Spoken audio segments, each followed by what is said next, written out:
Bom dia, hoje é dia 19 de abril e vamos para o nosso devocional do dia, o devocional em que eu leio tanto o devocional da manhã quanto o devocional da noite, do devocional Manhã e Noite de Charles Spurgeon. Mas antes, vamos começar com a nossa oração. Jesus, Pai querido, que o Senhor esteja presente do começo ao fim deste devocional. Que o Senhor traga para essa live todas as pessoas que precisam estar aqui para ouvir essas reflexões sobre a sua palavra que se encontra em Mateus 27, versículo 51 e Apocalipse 3, versículo 14. Espírito Santo, que o Senhor continue abençoando essas lives, que o Senhor traga, Espírito Santo, qualquer palavra para esse devocional, que o Senhor esteja conosco neste dia. Amém, amém, amém. Bom, vamos lá para o nosso devocional do dia, começando lendo a introdução ao Evangelho segundo Mateus, para a gente ler o devocional do dia. O Evangelho segundo Mateus. Autor e período da escrita. Na maioria dos manuscritos, o título do primeiro livro do Novo Testamento é Evangelho segundo Mateus. Há apenas uma boa nova do grandioso trabalho que Deus realizou através do seu Filho, o Senhor Jesus Cristo, mas em sua sabedoria, ele sabia que seriam necessários 4 homens diferentes para fazer que as novas da salvação fossem conhecidas pelo mundo na forma escrita. Como na maioria dos livros da Bíblia, o nome do autor não é mencionado no Evangelho de Mateus. Porém, desde o início, a tradição cristã confirmou que o apóstolo Mateus é o autor deste Evangelho. O nome do autor, Mateus, é listado em todos os registros de apóstolos em 7º ou 8º lugar. Os 3 evangelhos sinóticos, assim chamados devido à similaridade, nos contam sobre seu chamado. Enquanto nessa ocasião Lucas o chama de Levi, o cobrador de impostos, e Marcos de Levi, o filho de Alfeu, ele é chamado de Mateus somente em seu evangelho.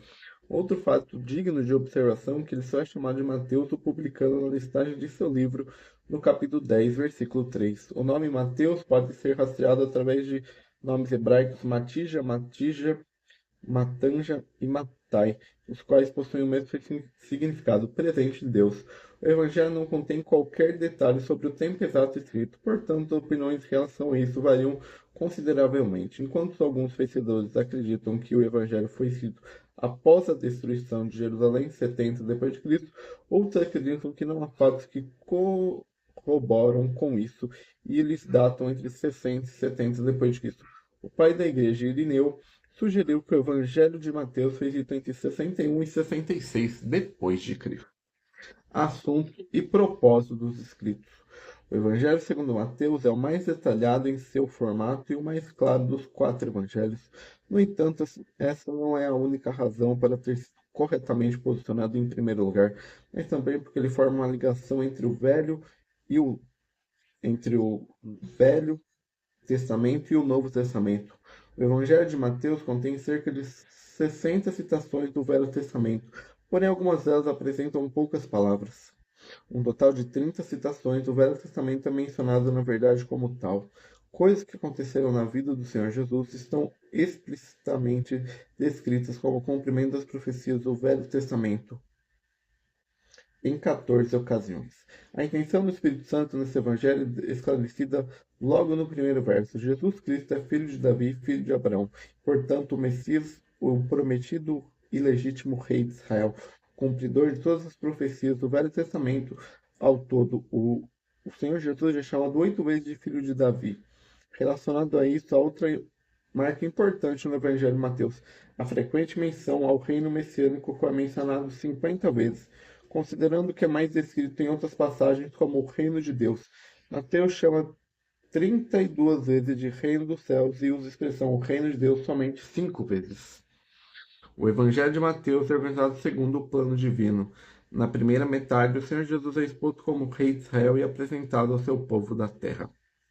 Essa parte termina no capítulo 12 com a sua rejeição. Os governadores de Israel rejeitam seu rei. Na segunda metade, a partir do capítulo 13, é descrito o serviço do rei rejeitado, qual agora não é restrito apenas a Israel, mas também abrange as nações pagãs.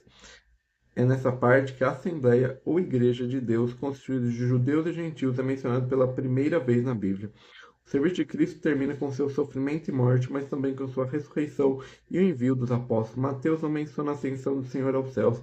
A estrutura do Evangelho é realçada pelos 5 grandes sermões de Cristo, os quais sempre terminam com a mesma frase. E acontecendo que, concluiu Jesus esse discurso, as pessoas se admiraram de sua doutrina.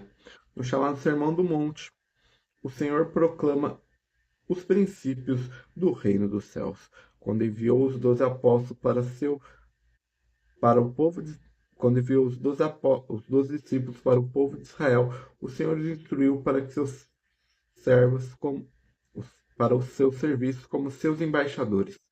Nas parábolas do reino dos céus, ele explica que esse reino se desenvolveria de uma maneira nova e misteriosa devido à sua rejeição.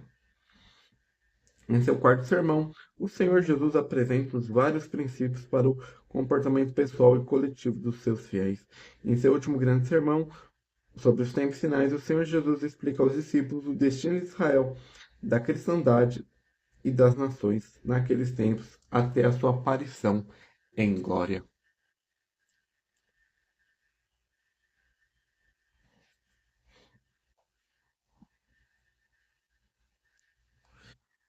Peculiaridades. O reino dos céus. O reino de Deus descreve que o seu reinado sobre o mundo através do homem apontado para ele para esse propósito, Cristo Jesus. Os judeus estavam esperando esse reino como liberação do jugo dos romanos. Portanto, o Evangelho de Mateus usa a expressão reino dos céus 32 vezes a fim de enfatizar que o início desse reinado, o início do reinado desse poder é no céu e não na terra. O reino dos céus tem o mesmo princípio de reino de Deus, mas enfatiza o caráter celestial deste reino. O reino dos céus também sempre é visto no Evangelho de Mateus como algo futuro, isto é, começando a partir da ascensão do Senhor aos céus, ao passo que o reino de Deus também em Mateus é visto como já sendo presente. Muitas parábolas, as quais são usadas por Marcos e Lucas para explicar o reino de Deus, carregam o título de reino dos céus em Mateus. Mateus mencionou o reino dos céus um total de 10 parábolas: o trigo e o joio, o grão de mostarda, o fermento, o tesouro no campo, a pérola de grande preço, a rede de pesca, o servo perverso, os trabalhadores na vinha, as bodas do cordeiro e as 10 virgens. Assembleia, no grego, eclésia. O Evangelho de Mateus é o único no qual a Assembleia no Novo Testamento é mencionado. Ele anunciou a fundação e a construção de sua Assembleia, na qual ele mesmo, apenas após o Messias ter sido rejeitado por seu povo na terra. A igreja começou no dia de Pentecostes, em Atos 2, e consiste em todos os crentes presentes da presente dispensação da graça. Ela será levada para a casa do Pai pelo próprio Senhor antes do julgamento do final dos tempos, a fim de estar com ele em sua glória por toda a eternidade. Em Mateus 18, 15 ao 20, em Mateus 18, versículos 15 ao 20, o Senhor falou para a igreja local, ou seja, para aqueles que se reuniam em qualquer lugar com ajuntamento, em todas as questões sobre ordem e disciplina. O Senhor conferiu à Assembleia local a mais alta autoridade na terra, porque ele mesmo está no meio daqueles reunidos em seu nome. A Assembleia ainda não havia sido revelada no Velho Testamento. Ela pertence ao mistério de Deus, qual apenas é revelado no Novo Testamento, após o Filho de Deus ter completado o trabalho da redenção e o Espírito Santo ter descido para viver nos crentes. Conteúdo: uma visão geral de Evangelho sobre o capítulo 27, a condenação, a crucificação e o sepultamento de Jesus. E essa é a introdução da Bíblia Spurgeon para o Evangelho segundo Mateus. Agora vamos ler o nosso devocional da manhã. Eis que o véu do santuário se rasgou em duas partes, de alto a baixo.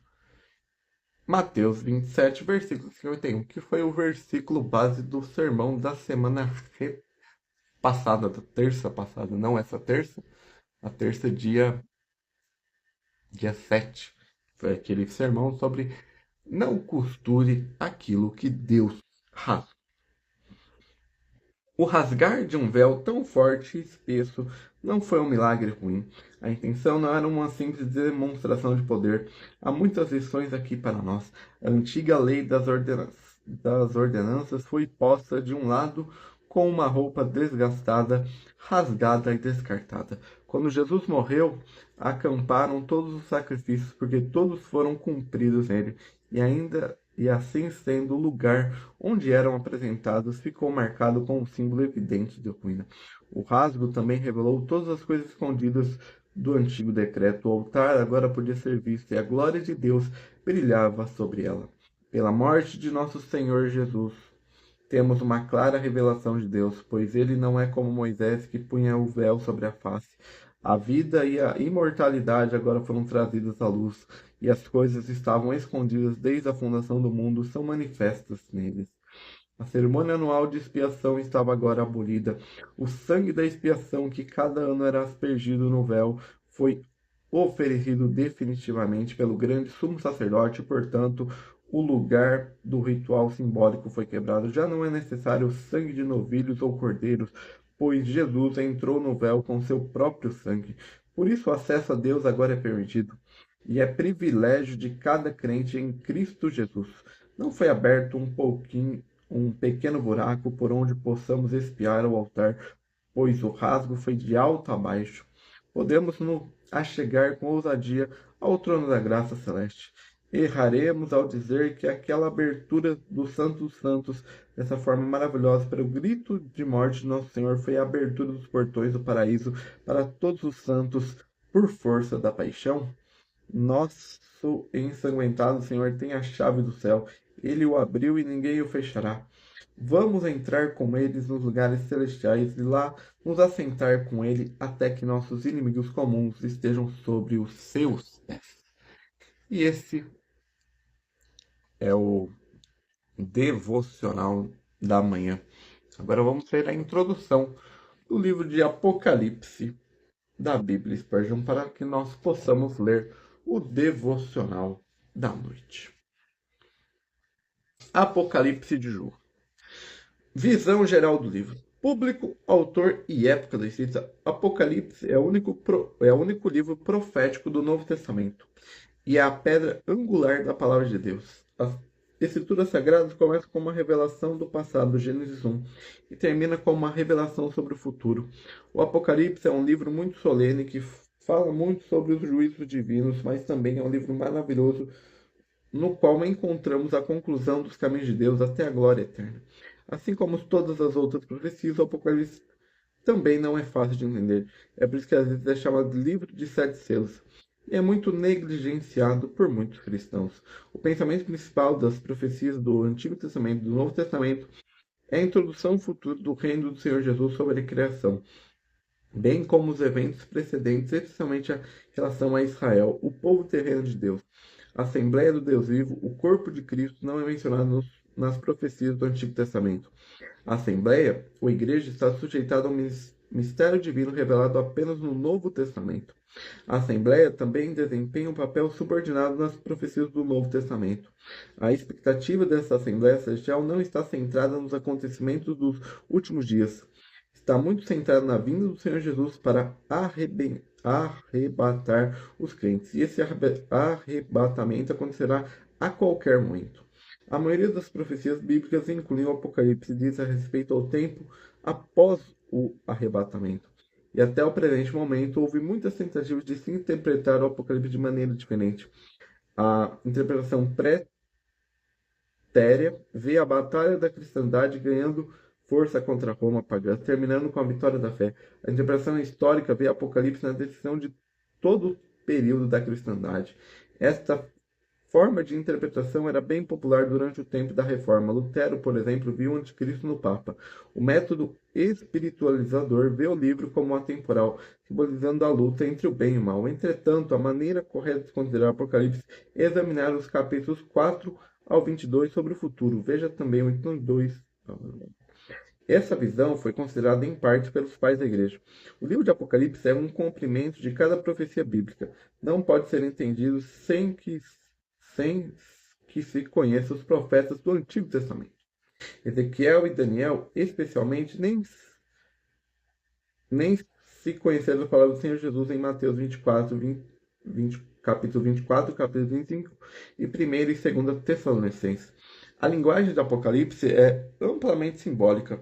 Só se pode explicar esses símbolos em conexão com as escrituras sagradas como um todo, especialmente com relação à profecia, pois aprendemos com Pedro em 2 Pedro 1, versículo 20, que nenhuma profecia das escrituras é de interpretação particular.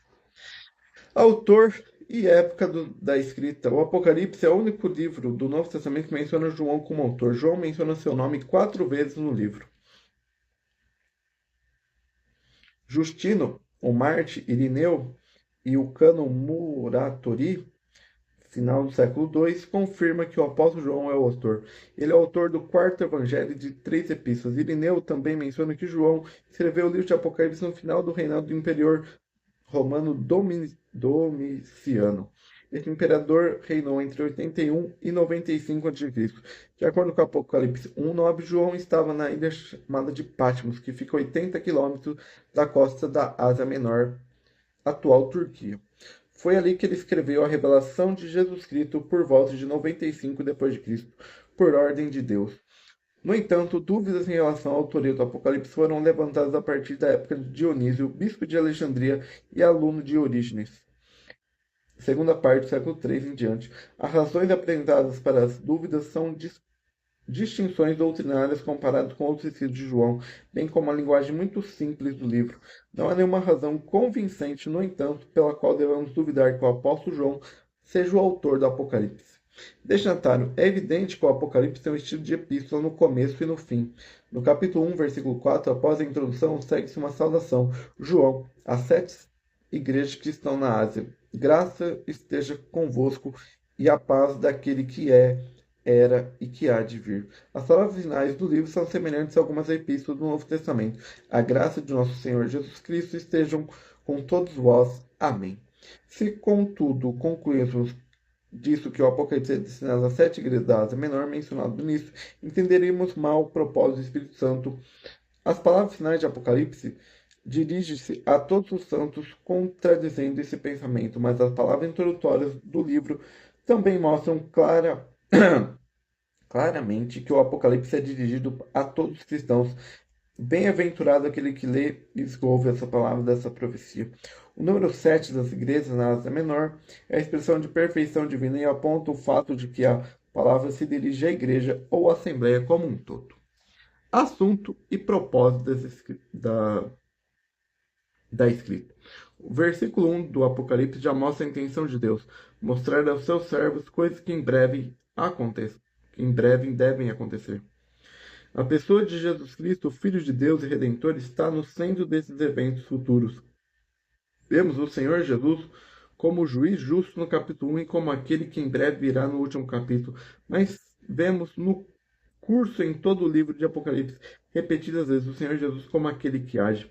Capítulo 1, versículo 19, nos dá a chave para dividir o livro. Escreve as coisas que tu tens visto, os quais são e que há de acontecer. As coisas que tu tens visto se refere à visão do capítulo 1, versículo 12 ao 18.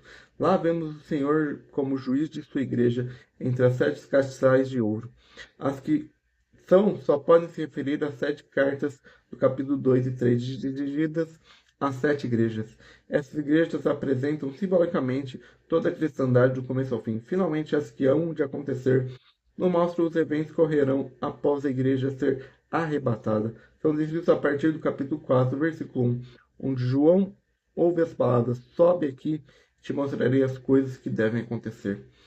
Os capítulos 4 ao 22, portanto, descrevem as coisas que acontecem após o tempo real da graça. Os crentes, simbolizados pelos 24 anciões do capítulo 4, versículo 4, já estarão então na glória celestial. Para começar, vemos Deus como Criador e governante, o Senhor Jesus como Cordeiro morto e os crentes reunidos em volta do trono do céu. Capítulo 4 e 5. No parágrafo seguinte, capítulo 6 ao 11, os 7 selos dos livros são abertos pelo Cordeiro. Então, as 7 trombetas iniciam 2 séries de terríveis pragas e juízo. A 7ª trombeta leva o cumprimento do mistério de Deus e o estabelecimento do reinado de Cristo no milênio. Os capítulos 12 e 13 mostram o povo de Israel durante esse período de tribulação, o lançamento de Satanás à terra e os homens mais poderosos da época, o cabeça do Império Romano e finalmente o Anticristo. Capítulos 14 e 15 mostram dois tipos de mártires da época. O capítulo 16 segue uma terceira série de juízos com as 7 taças de íris. O capítulo 17 e 18 mostra o julgamento da Babilônia, que é a cristandade afastada de Deus. Finalmente, o capítulo 19 traz Cristo aparecendo na Terra. Os capítulos 20 a 22 mostram o milênio e o estado eterno como um novo céu e uma nova terra. O livro de Apocalipse termina com apenas apelos solenes do Senhor aos homens em geral, porém especialmente aos crentes. Peculiaridades. As expressões usadas para se referir a Cristo em Apocalipse são as seguintes: Cordeiro, Jesus Cristo, Alfa e Ômega, Senhor, primeiro e último, a fiel testemunha, a estrela da manhã, fiel e verdadeiro, raiz de Davi, homem, Senhor dos senhores, Rei dos reis, o princípio e o fim, primogênito dos mortos, príncipe dos reis da terra, aquele que vive, o Filho de Deus, amém, o princípio da criação de Deus, o leão da tribo de Judá, a palavra de Deus, a descendência de Davi, Senhor Jesus Cristo. E essa é a introdução. Opa, ainda não. Peraí que tem o sumário. Sumário, vamos ler sobre o capítulo 3. Capítulo 2, versículo 18 ao capítulo 3, versículo 24, Tiríade, Sardes, Filadélfia e Laodiceia, o presente. Se você deseja conhecer a Deus, deve conhecer sua palavra. Se você deseja perceber seu poder, você deve ver como ele trabalha com sua palavra. Se você quiser saber seu propósito antes que aconteça, você só pode descobrir por meio de sua palavra. E essa é a introdução da Bíblia Spurgeon para o livro de Apocalipse. E agora vamos ler um dos versículos que a gente leu como referência a Jesus. Apocalipse 3, versículo 14, o Amém.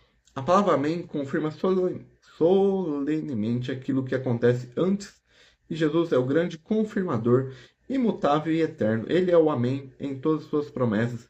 Pecador, gostaria de confortar você com essa reflexão. Jesus Cristo, vinde a mim todos que estáis cansados e sobrecarregados, e vos aliviarei. Se você vier, ele dirá amém à sua alma. Sua promessa será verdadeira para você.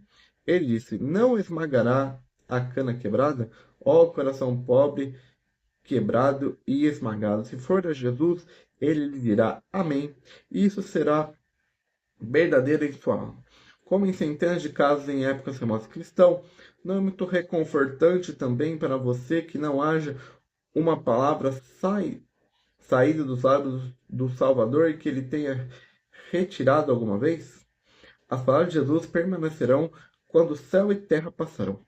Se receber um bocado de promessas pela metade, deve procurar a verdadeira. Cuidado com aquele que é chamado de redutor das promessas. Personagem de um sermão de John Billman, que destruirá muito do consolo da palavra de Deus. Jesus é o sim e o amém em todas as suas funções. Ele outrora foi sacerdote do perdão e da purificação. Ele ainda é o amém como sacerdote. Ele foi um rei como rei para governar e reinar sobre seu povo e para defendê-lo com o seu poderoso braço.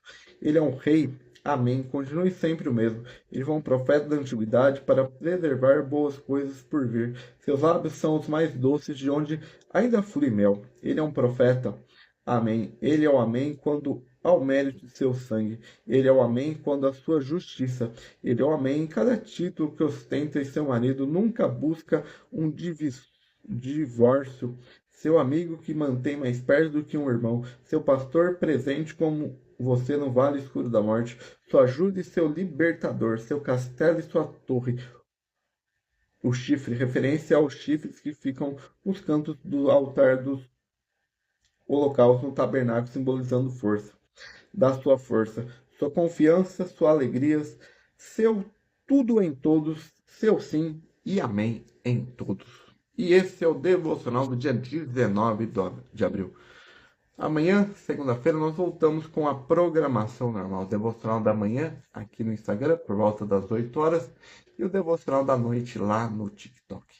Então tenha um bom resto de domingo, um bom início de semana e até a próxima.